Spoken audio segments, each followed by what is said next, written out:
कक्षा 10वीं के 65 इंपॉर्टेंट ऑब्जेक्टिव करेंगे, ठीक है। तो आपने टेस्ट दे दिया है उसका, और आज 65 ऑब्जेक्टिव जो है उसमें पहला ऑब्जेक्टिव अपना है,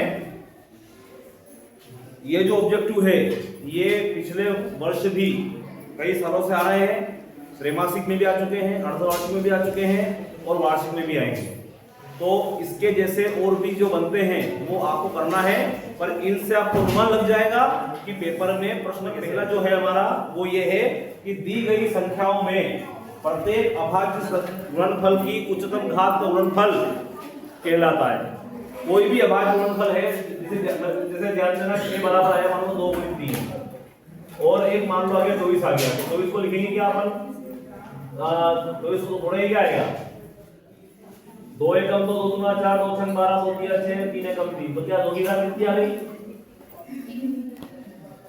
तो इसका एलसीएम क्या आता है, एलसीएम में क्या करते हैं, अधिकतम घात कौन है, 2 एक बार है, 2 या 3 बार है, 2 की घात 3 या एक बार है, यहाँ भी एक बार है, 3 भी एक बार आएगा, तो क्या आएगा 2 की घात 8 क्या हो गया, 2 की घात 3 क्या हो गया 8, और 8 दिया तो इसकी अधिकतम घात अगर ली है तो वो क्या होता है एलसीएम, और एचसीएफ पे करते हैं हम न्यूनतम घात, 2 की घात 1 है, 2 की घात 3 है, कम कौन है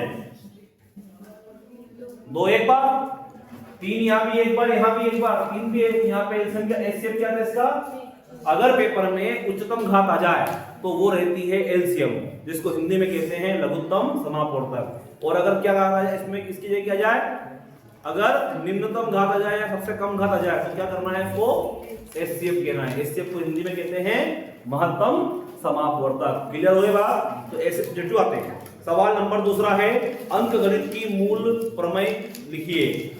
अगर किसी ने ये एलसीएम लिखा है तो उस पर राइट मारो और नंबर 1 दोस्त राइट मारते जाओ, उस पर नहीं लिखा है तो काट दो। प्रश्न क्रमांक दूसरा, अंकगणित की मूल प्रमेय लिखिए। मूलभूत प्रमेय जो है क्या है अंकगणित की, वो होती है प्रत्येक भाज्य संख्या को उसके अभाज्य संख्या के गुणनफल के रूप में व्यक्त किया जा सकता है। ये लिखा गया किसी ने, तो इसका उत्तर है किसी भाज्य संख्या को उसके अभाज्य संख्या के गुणनफल के रूप में व्यक्त किया जा सकता है। अगर ऐसा लिखा है तो आप उसको राइट मारो और एक नंबर दो। ओके ठीक है, तो ये हो गया हमारा पहला सवाल में। पहले का उत्तर क्या आएगा हमारा, पहले का आएगा एलसीएम, और दूसरे में अपन ने प्रमेय बोला है। तीसरा का आंसर क्या आएगा, अब तीसरे की बात करते हैं। शून्य बहुपद की घात, शून्य बहुपद की घात क्या होती है, तो शून्य बहुपद की घात होती है अपरिभाषित। क्या होती है, अगर शून्य की जगह आता, देखो मैंने कहा था आपसे पहले, तो कौन कौन से बताते हैं, रेखिक, द्विघाती, त्रिघाती, शून्य और अचर। तो रेखिक में घात 1, द्विघाती में 2, त्रिघाती में 3, शून्य बहुपद, अचर बहुपद में शून्य, और शून्य बहुपद में क्या होता है अपरिभाषित। ऐसे शून्यक में भी ऐसे होता है। तो रेखिक बहुपद में शून्य कितने होते हैं 1, द्विघाती में 2, त्रि में 3, अचर में 1, अचर में 0, और शून्य बहुपद में अपरिभाषित। आगे बात समझ में, तो यहाँ पे आएगा इसका उत्तर अपरिभाषित। चौथा नंबर का चौथा सवाल है, रेखिक बहुपद का आलेख होता है। चौथा प्रश्न है, रेखिक बहुपद का आलेख होता है, तो ये होता है रेखिक, एक सरल रेखा। पांचवा, स्थिर बहुपद के शून्यक होते हैं, तो स्थिर बहुपद का अचर बहुपद, इसका एक और नाम क्या है स्थिर बहुपद। तो स्थिर बहुपद को ही अचर बहुपद कहते हैं। तो शून्य कितने होंगे भाई 0, तो इसका उत्तर आएगा 0। सवाल नंबर 6, सवाल नंबर 6 है 3x - 5 के शून्यक।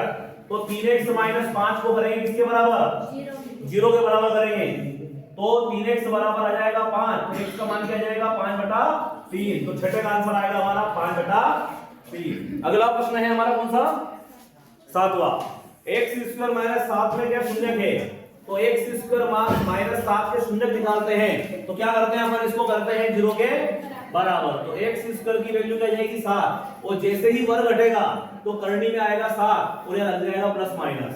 तो जिसने प्लस माइनस √7 लिखा है या ऐसा लिखा है √7 और -√7 लिखा है, तो उसको नंबर दो। तो इसका आंसर आएगा सातवें का आंसर आएगा +-27, इसका ये आंसर रहेगा। तो ये लिखा है तो आप नंबर दीजिए, और नहीं लिखा है तो 8वां सवाल नंबर 8वां है द्विघाती बहुपद का आलेख।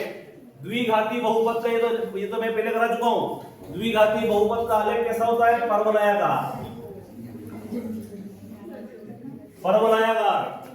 तो द्विघाती बहुपद का आलेख कैसा होता है? परवलय के आकार का होता है। अगला है नवा प्रश्न। नवा प्रश्न जो है सवाल हमारा ये है, ध्यान देना जरा, 3x का स्क्वायर माइनस का 7x और माइनस का 5 बराबर 0 के शून्यकों का योग है। बताओ, कभी भी सवाल ऐसा आता है तो सबसे पहले तुलना करने का फार्मूला क्या होता है इसका? इसके मानक रूप से तुलना करते हैं। तो मानक रूप क्या होता है? ax square plus bx plus c बराबर 0 नहीं आएगा? बराबर 0 नहीं। तो इससे तुलना करेंगे इसकी। बताओ a का मान क्या रहेगा इसमें? a का मान 3 रहेगा, b का मान रहेगा -7 और c का मान क्या रहेगा? -5। शून्यकों का योगफल क्या होता है? अल्फा प्लस बीटा बराबर -b बटा है। तो माइनस तो फॉर्मूले में है, b की वैल्यू -7 है, तो प्लस हो जाएगी, और a की वैल्यू क्या है? 3। तो हमारा आंसर क्या होगा? ये होगा हमारा आंसर 7/3। सवाल नंबर अगला है 10वां प्रश्न देखो, जिनके शून्यक 4 और 3 है, ऐसा एक द्विघाती बहुपद कौन सा है? शून्यक दे रखे हैं भाई, योग कौन दे रखा है? क्या दे रखे हैं? शून्यक दे रखे हैं। तो शून्यक मतलब क्या है? ध्यान देना। शून्य का मतलब है कि अल्फा का मान दे रखा है कि हमको, अल्फा का मान दे रखा है हमको 4 और बीटा का मान दे रखा है हमको 3। तो क्या करोगे? सबसे पहले अल्फा प्लस बीटा निकालना। तो अल्फा प्लस बीटा का फार्मूला क्या होगा? -b बटा है, और -b का मान क्या है भाई? सॉरी, अल्फा का मान दे रखा है 4 और बीटा का मान दे रखा है क्या? 3। पहले अल्फा प्लस बीटा निकालना। क्या होता है? 4 + 3 कर दो, क्या आ गया? अल्फा इंटू बीटा निकालो, 4 गुना, इंटू मतलब होता है गुणा, तो 4 गुना 3 करो, क्या आ गया? 12। तो ये हो गया योगफल और ये हो गया गुणनफल। बताओ मुझे द्विघाती बहुपद बनाने का सूत्र क्या होता है? तो ये होता है हमारा ब्रैकेट में x square minus alpha plus beta x और प्लस अल्फा इंटू बीटा कोष्टक बंद। तो ये x square minus alpha plus beta का मान क्या है? 7x और अल्फा इंटू बीटा का मान क्या है? वो बटे में कहीं भी नहीं, का मान क्या हो जाएगा? तो हमारा आंसर रहेगा ये वाला। तो इसका 10वें का आंसर रहेगा हमारा x स्क्वायर माइनस 7x और प्लस 12। अगला प्रश्न है 11वां। अब 11वां प्रश्न है, यदि किसी समीकरण युग्म में का कम से कम एक हल हो तो उसके हल कैसे होंगे? तो पहला है सुसंगत या असुसंगत, मतलब संगत या असंगत। मैंने क्या कहा था आपसे? अद्वितीय हल रहता है या कोई हल नहीं होता है, सॉरी अनेक हल होते हैं। तो हल कैसे रहते हैं? संगत। वही a1/a2 बराबर b1/b2।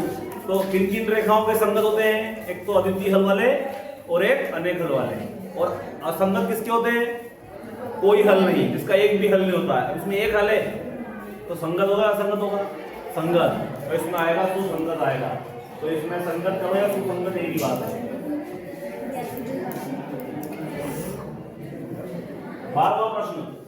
12वां प्रश्न में दो चरों वाले रैखिक समीकरण का एकमात्र हल की शर्त। एकमात्र मतलब होता है अद्वितीय हल।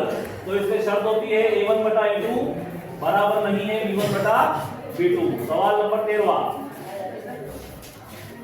नंबर 13। समांतर रेखाओं के हल होते हैं? कोई हल नहीं होते।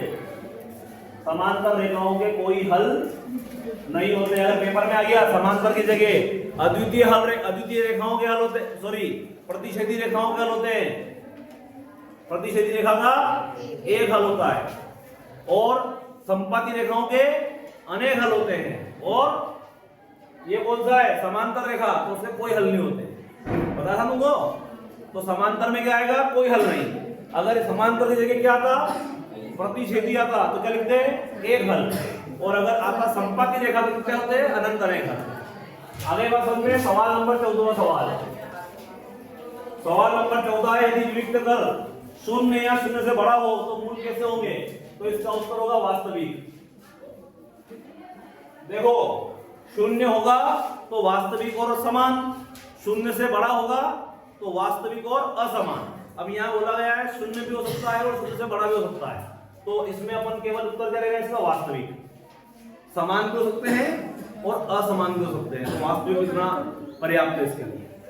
तो इसमें उत्तर आएगा वास्तविक। सवाल नंबर 15। सवाल नंबर 15 जो है क्या है भाई, श्रीधराचार्य जी का सूत्र है, क्या है बताओ, x बराबर माइनस बी प्लस माइनस करनी में b का स्क्वायर माइनस 4ac और अपॉन में 2a।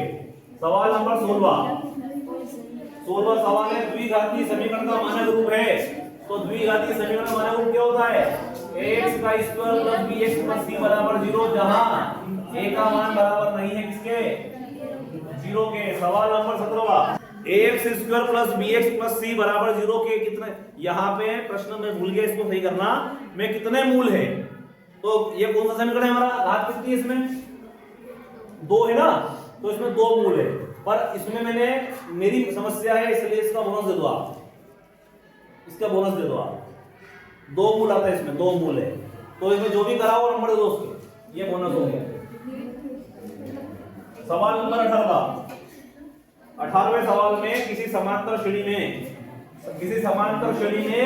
यह दे रखा है, a का मान दे रखा है 28, b का मान दे रखा है -4, n का मान दे रखा है 7 और आपको निकालना है an। तो an का फॉर्मूला क्या होता है, an का फॉर्मूला होता है a plus n minus 1d। a का मान क्या है भाई 28, n का मान है हमारा क्या 7 माइनस है, d का मान क्या दे रखा है माइनस का 4, 28 लिखेंगे प्लस 7 में से क्या तो 6 गुणा -4, तो 28 प्लस माइनस 6 चौक 24, 28 में 24 जगह बचेगा 4, तो इसका आंसर आएगा हमारा 4। सवाल नंबर 19वां है, समांतर श्रेणी दे रखी है आपको, समांतर श्रेणी दे रखी है 8, 1 और -6 डैश डैश डैश, इसमें प्रथम पद और सारवंतर है, तो पहला पद तो क्या है हमारा 8 और सारवंतर क्या होगा, 1 में से 8 गया तो बचेगा -7, तो इसका आंसर आता 8 - 7।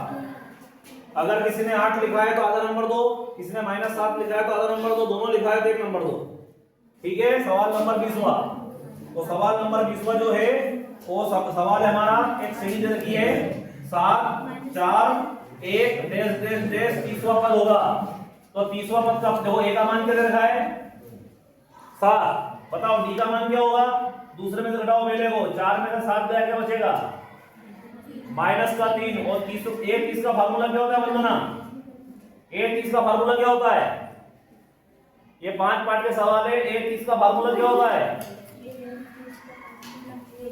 क्या होता है नीलम लोहा, 30 का फार्मूला